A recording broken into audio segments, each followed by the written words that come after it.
தேட்டர்ஸில் run ஆகிட்டு இருக்கிற ராஜா கிளி படத்தோட ரிவ்யூ தான் நம்ம பார்க்க போகிறோம். ராஜா கிளி ஒரு பயங்கரமான ஒரு பிஸ்னஸ் மேன், ஒரு சரியான ஒரு பணக்காரன். ஒரு பெண் ஆசையினால அவனோட பிஸ்னஸ்ஸு, அவனோட பர்சனல் லைஃப்பில் என்னென்ன ப்ராப்ளம் வருதோ அதுதான் இந்த படத்தில் சொல்லியிருக்காங்க. இவங்க எடுத்துகிட்ட கான்செப்ட் பார்த்தீங்கன்னா ஓகே, ஒரு நல்ல கான்செப்ட் அப்படின்னே வச்சுக்கலாம். பட் அவங்க அதை கொண்டு போன விதம் தான் பார்த்தீங்கன்னா ஒரு மாதிரி என்னடா இதுன்ற மாதிரி ஆயிடுச்சு. ஸோ என்ன அப்படின்னு பார்த்தீங்கன்னா, இது வந்து ஒரு ரிலேட்டட் மூவி மாதிரி எனக்கு பர்சனலாக ஃபீல் ஆச்சு.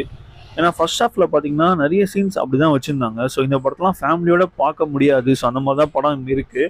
பட் அவங்க சொல்ல வேண்டிய மெசேஜ் நல்ல மெசேஜ் தான். அது ஒரு நல்ல முறையில் ஒரு நல்ல ஒரு வேறு மாதிரி ஒரு ஸ்க்ரீன் ப்ளே அவங்க பண்ணியிருக்கலாம். பட் இந்த படத்தை பொறுத்த வரைக்கும் அவங்க அந்த மாதிரி தான் எடுத்திருக்காங்க. பட் படமாக பார்க்கும்போது பார்த்தீங்கன்னா ஒரு என்கேஜிங்காக தான் இருக்குது.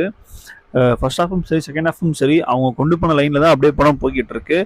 என்கேஜிங்காக தான் இருக்குது. பட் ஆனால் இது ஃபேமிலியோட எல்லாருமா சேர்ந்து பார்க்குற மாதிரி இல்லை. ஓவராலாக பார்த்தீங்கன்னா ஒரு ஒன் டைம் வாட்ச்.